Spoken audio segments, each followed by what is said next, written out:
Stock মার্কেটে swing ট্রেডিংয়ের strategy তো আপনারা কম বেশি সকলেই জানেন, কিন্তু আজকে আমি আপনাদের এমন একটা স্ট্র্যাটেজি বলবো যেটা বেসড অন ক্যান্ডেল স্টিক, যেই জন্য এর স্টপ লস হবে একদমই ছোট এবং তার এগেনস্টে যে টার্গেট হবে সেটা 1:2 এবং 1:3। আজকের এই ভিডিওতে আমরা দুটো ক্যান্ডেল স্টিক নিয়ে আলোচনা করব।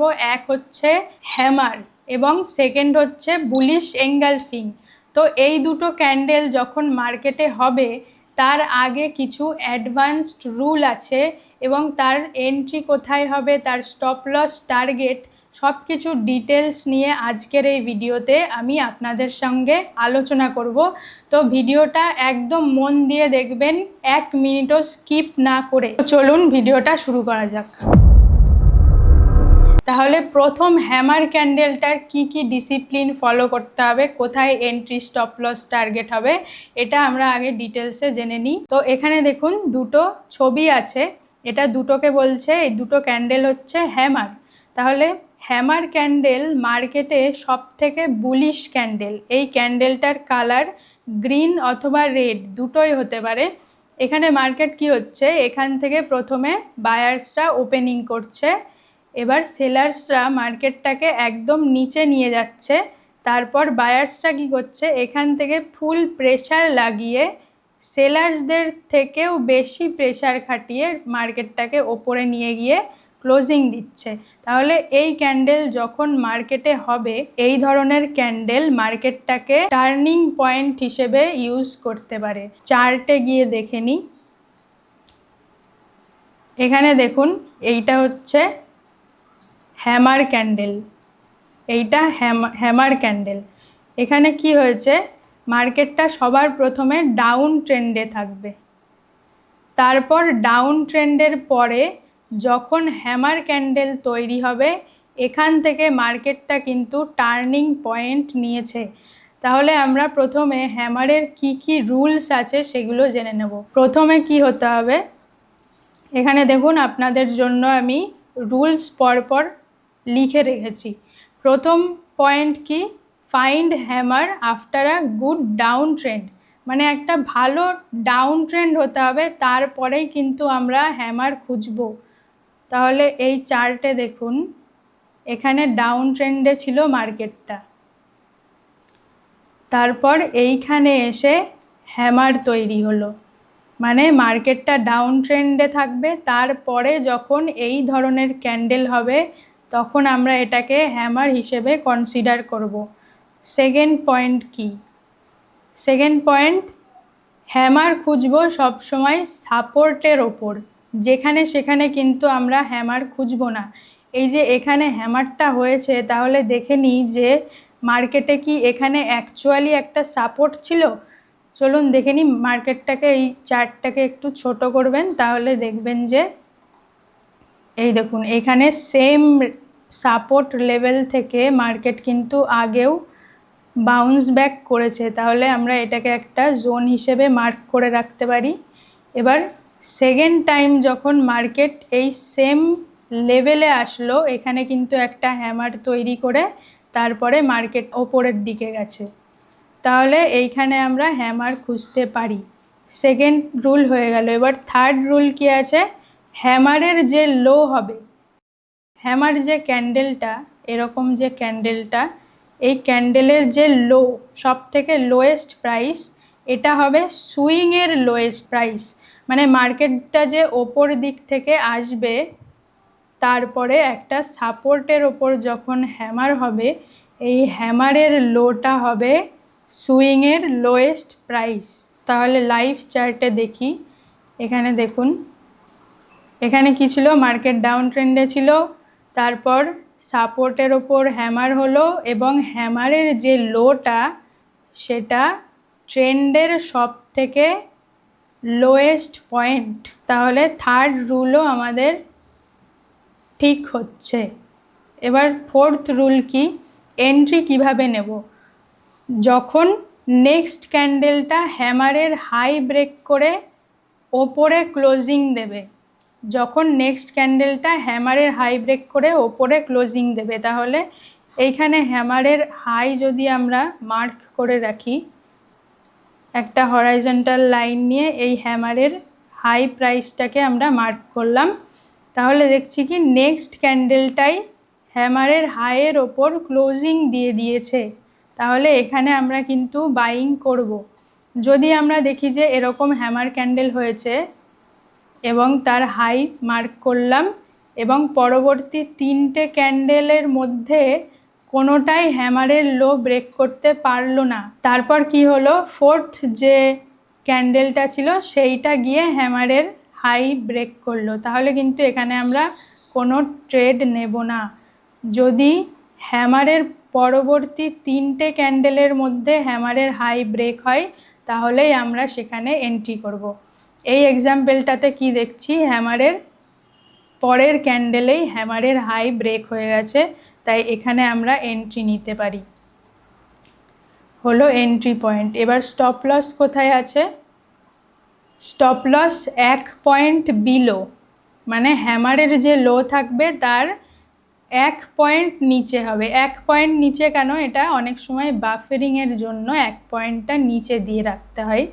তাহলে আমরা এখানে এই ক্যান্ডেলটা যখন হাই ব্রেক করলো এখানে নেব এন্ট্রি এবং হ্যামারের যে লো তার থেকে 1 পয়েন্ট নিচে নেব স্টপ লস।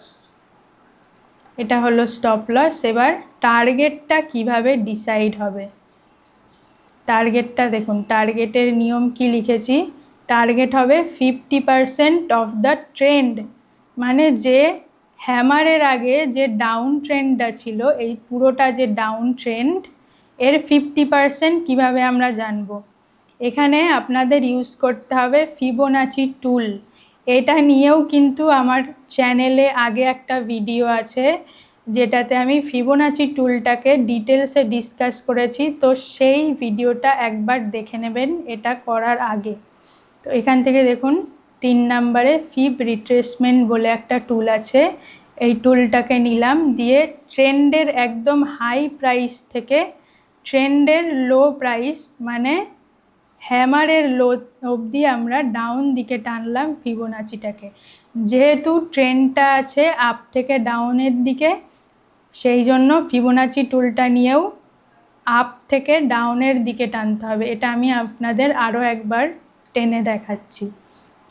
ফিবোনাচি টুলটা নেবেন, দিয়ে ট্রেন্ডের আপ প্রাইস থেকে হাইয়েস্ট প্রাইস থেকে একদম লোয়েস্ট প্রাইস অবধি নিচের দিকে টানবেন। এবার যে 0.5 লেভেলটা আছে, 0.5 এটাই হচ্ছে এই ট্রেন্ডের 50%। তাহলে এখানে একটা মার্ক করব হরাইজন্টাল লাইন দিয়ে, তারপর এটাকে ডিলিট করে দিলাম। তাহলে দেখুন এই অবধি হবে টার্গেট, এই অবধি হয়ে গেল আমাদের টার্গেট। তাহলে নিচে ভিডিওর প্রথমেই আমি বলেছিলাম যে এমন একটা স্ট্র্যাটেজি বলবো যেখানে স্টপ লস হবে ছোট, তার এগেনস্টে টার্গেট হবে 1:2, 1:3। তো দেখুন সেম রুলটা এখানে ফলো হয়েছে। স্টপ লস কত ছিল, 6.9%, মানে 7%-এর কাছাকাছি স্টপ লস, তার এগেনস্টে আপনার প্রফিট হচ্ছে 21%। তাহলে এখানে 1:3 রিস্ক রিওয়ার্ড ফলো হয়েছে। তাহলে এরকমই আরও একটা এক্সাম্পল দিয়ে হ্যামার ক্যান্ডেলটাকে আপনাদের আরও একবার আমি বুঝিয়ে দিই। চলুন হ্যামার খুঁজি।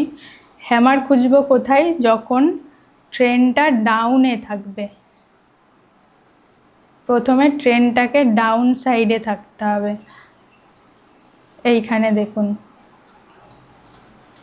এই যে হ্যামার ক্যান্ডেল কি হবে, গ্রিন রেড দুটোই হতে পারে। তো হ্যামার, এটা দেখুন হ্যামার ক্যান্ডেল। প্রথম রুল কি ছিল, ট্রেন্ডটা থাকতে হবে ডাউন ট্রেন্ডে, প্রথম রুল আমাদের ঠিক হয়ে গেল।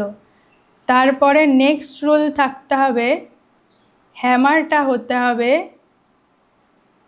সাপোর্টের ওপর। এখানে দেখুন ঠিক সাপোর্টের ওপর, যেখানে মার্কেট আগে বাউন্স করেছিল সেই সাপোর্টের ওপর যখন মার্কেট আসছে তখন হ্যামার ক্যান্ডেল তৈরি হচ্ছে।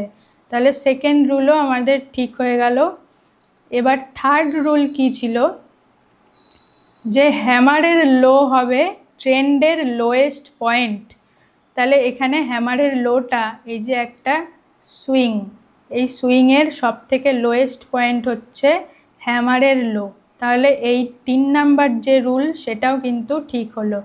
এবার এন্ট্রি কিভাবে নেব এটা জেনে গেলাম আমাদের হ্যামার ক্যান্ডেল। এবার একটা হরাইজন্টাল লাইন নিয়ে হ্যামারের হাইয়েস্ট প্রাইসে আমরা একটা ক্লিক করব। এবার নেক্সট ক্যান্ডেল যখন হ্যামারের হাই ব্রেক করে ওপরে ক্লোজিং দিল তাহলে এখানে হবে এন্ট্রি। যদি এই ক্যান্ডেলটা এন্ট্রি না দিত তাহলে পরবর্তী 3টে ক্যান্ডেল আমরা অপেক্ষা করতাম। যদি 4th ক্যান্ডেলে হাই ব্রেক করতো তাহলে কিন্তু আমরা অ্যাভয়েড করতাম। 3টে ক্যান্ডেলের মধ্যে যে কোনো একটা ক্যান্ডেল হাই ব্রেক করতে হবে। তাহলে আমরা এখানে এন্ট্রি নেব, যেহেতু নেক্সট ক্যান্ডেল হ্যামারের হাই ব্রেক করলো। এখানে আমরা এন্ট্রি নেব, দিয়ে স্টপ লস রাখবো হ্যামারের লো থেকে 1 পয়েন্ট নিচে। এবার টার্গেট কিভাবে রাখবো, আমাদের যে এই ডাউন ট্রেন্ডটা, এই ডাউন ট্রেন্ডের সব থেকে হাইয়েস্ট প্রাইস আছে এইটা, লোয়েস্ট প্রাইস আছে হ্যামারের লো। তাহলে এখানে আমরা ফিবোনাচি টুল টানবো, এখান থেকে নিচের দিকে ড্র্যাগ করে ফিবোনাচি টুল টানবো হ্যামারের লো অবধি। এবার 0.5-এ একটা দাগ দিলাম, তাহলে আমাদের টার্গেট বেরিয়ে গেছে। এখানে দেখুন, এবার আর ফিবোনাচি টুলটা দরকার নেই, এটা ডিলিট করে দিলাম। টার্গেট হলো এখানে। এখানে দেখুন এন্ট্রি নেওয়ার 3 দিনের মধ্যে আপনার টার্গেট হিট হয়েছে। নিচে স্টপ লস ছিল 6%, ওপরে টার্গেট ছিল 9%। এইভাবে আপনি হ্যামার ফাইন্ড আউট করবেন। আশা করি হ্যামারের রুলগুলো আপনার কাছে খুব ভালোভাবে ক্লিয়ার হয়েছে। যদি ক্লিয়ার না হয়ে থাকে তাহলে আরও একবার ভিডিওটা দেখুন এবং খাতায় ডিটেলসে নোট ডাউন করুন। তো নেক্সট ক্যান্ডেল স্টিক, সেটা হচ্ছে বুলিশ এঙ্গালফিং। এই বুলিশ এঙ্গালফিংটা কি হয়, দুটো ক্যান্ডেলের প্যাটার্ন। হ্যামারটা যেমন ছিল একটা সিঙ্গেল ক্যান্ডেল, বুলিশ এঙ্গালফিংয়ে দুটো ক্যান্ডেল থাকবে। প্রথম ক্যান্ডেলটা সব সময় রেড হতে হবে এবং সেকেন্ড ক্যান্ডেলটা হবে গ্রিন। প্রথম ক্যান্ডেল গ্রিন, দ্বিতীয় ক্যান্ডেল রেড হলে কিন্তু হবে না। এটা সবার প্রথমে যে ছোট ক্যান্ডেলটা থাকবে সেটা হতে হবে রেড, এবং যে ক্যান্ডেলটা রেড ক্যান্ডেলটাকে কভার করে নেবে এটা হবে গ্রিন। মানে এঙ্গালফিং মানে কি, এঙ্গালফিং মানে হচ্ছে গিলে ফেলা। ধরুন এই রেড ক্যান্ডেলটা হচ্ছে একটা ছোট মাছ এবং এই গ্রিন ক্যান্ডেলটা হচ্ছে বড় মাছ। তাহলে এই গ্রিন ক্যান্ডেলটা রেড ক্যান্ডেলটাকে পুরো গিলে ফেলছে। মানে রেড ক্যান্ডেলের যে উইক বডি সহ যে টোটাল এরিয়া, সেটা গ্রিন ক্যান্ডেলটাকে পুরোটা কভার করতে হবে। রেড ক্যান্ডেলের কোনো এরিয়া গ্রিন ক্যান্ডেলের বাইরে বেরোলে চলবে না। এর কি কি রুলস আছে আমরা এবার জেনে নিই। এর কি রুলস আছে, বুলিশ এঙ্গালফিং হবে একটা ভালো ডাউন ট্রেন্ডের পর। মার্কেটটা ওপর থেকে নিচে আসবে সেম হ্যামারের মতো, তারপরে এখানে হবে বুলিশ এঙ্গালফিং। এই ছোট ক্যান্ডেলটা হবে রেড এবং এর নেক্সট ক্যান্ডেলটা হবে গ্রিন, যেটা এই রেড ক্যান্ডেলটাকে পুরো কভার করে ফেলবে। যদি ভাবুন যে আপনি যদি এই দিক থেকে দেখেন তাহলে এরকম মনে হবে যে একটা বড় মানুষ একটা ছোট মানুষকে ঢেকে ফেললে যেমন হয়, সেম সেরকম দেখতে হবে। এর সাইকোলজিটা কি, মার্কেটটা প্রথমে ডাউন ট্রেন্ডে ছিল তাই ছোট ক্যান্ডেলটা রেড হলো, কিন্তু নেক্সট যে গ্রিন ক্যান্ডেলটা হবে সেটা অনেক বড় গ্রিন ক্যান্ডেল হবে। মানে হঠাৎ মার্কেটটাকে বায়ার্সরা কন্ট্রোলে আনছে, সেই জন্যে হঠাৎ একটা বড় ক্যান্ডেল সৃষ্টি হলো। প্রথমে মার্কেটটা ডাউন ট্রেন্ডে থাকবে এবং বুলিশ এঙ্গালফিংয়ের যে গ্রিন ক্যান্ডেলটার লো, এইটা হবে সব থেকে লোয়েস্ট পয়েন্ট। যেমন হ্যামারে ছিল, হ্যামারের লো হচ্ছিল সব থেকে লোয়েস্ট পয়েন্ট। তারপর ফিফথ পয়েন্ট কি, ডেলি আর উইকলি ক্যান্ডেলে মিনিমাম 4টে রেড ক্যান্ডেল থাকতে হবে, কোনো গ্রিন ক্যান্ডেল থাকলে চলবে না। যদি মার্কেটটা ধরুন এরকম ওপর থেকে নিচের দিকে আসছে, ডেলি কিংবা উইকলি ক্যান্ডেল সাইজ যে কোনোটা হতে পারে, ডেলি কিংবা উইকলি। তাহলে যদি মিনিমাম 4টে ক্যান্ডেল থাকে, যদি অনলি 4টেই ক্যান্ডেল থাকে তাহলে 4টে ক্যান্ডেলকেই রেড হতে হবে। আর যদি ডাউনফলটা 4টের বেশি ক্যান্ডেল থাকে, ধরুন এরকম থাকে 4টের বেশি ক্যান্ডেল, তখন গ্রিন ক্যান্ডেল থাকলে কিছু হবে না, তখন গ্রিন ক্যান্ডেল থাকলে হবে। কিন্তু যদি অনলি 4টে ক্যান্ডেলই থাকে তাহলে 4টে ক্যান্ডেলই রেড হতে হবে। ধরুন এই সবকটা রেড ক্যান্ডেল, তার মাঝে ধরুন এইটা গ্রিন ক্যান্ডেল হয়ে আছে, তাহলে চলবে। কিন্তু অনলি 4টেই যদি ক্যান্ডেলের ডাউনফল হয় তাহলে 4টেই রেড হতে হবে, কোনো গ্রিন ক্যান্ডেল থাকলে চলবে না। নেক্সট কি, বুলিশ এঙ্গালফিং আমরা কখনোই সাইডওয়েজ মার্কেটে খুঁজবো না। বুলিশ এঙ্গালফিং বলেই না, যে কোনো স্ট্র্যাটেজি বা যে কোনো ক্যান্ডেলস্টিকই সাইডওয়েজ মার্কেটে কিন্তু কাজ করে না। তারপর 7 নাম্বার পয়েন্ট কি থাকবে, যে এন্ট্রি কিভাবে নেব। যখন নেক্সট ক্যান্ডেলটা বুলিশ এঙ্গালফিংয়ের আগের ক্যান্ডেলের হাই ব্রেক করবে, মানে আমি আপনাদের একটা চার্টে গিয়ে বোঝাচ্ছি। দেখুন কোফোর্জ স্টকটাই একটা বুলিশ এঙ্গালফিং আছে, সেটা আমি আপনাদের দেখাচ্ছি।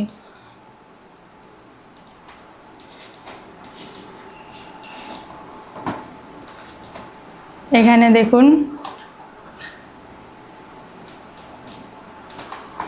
মার্কেটটা একটা সাপোর্ট জোনে ছিল, এখানে সাপোর্ট ছিল, তারপর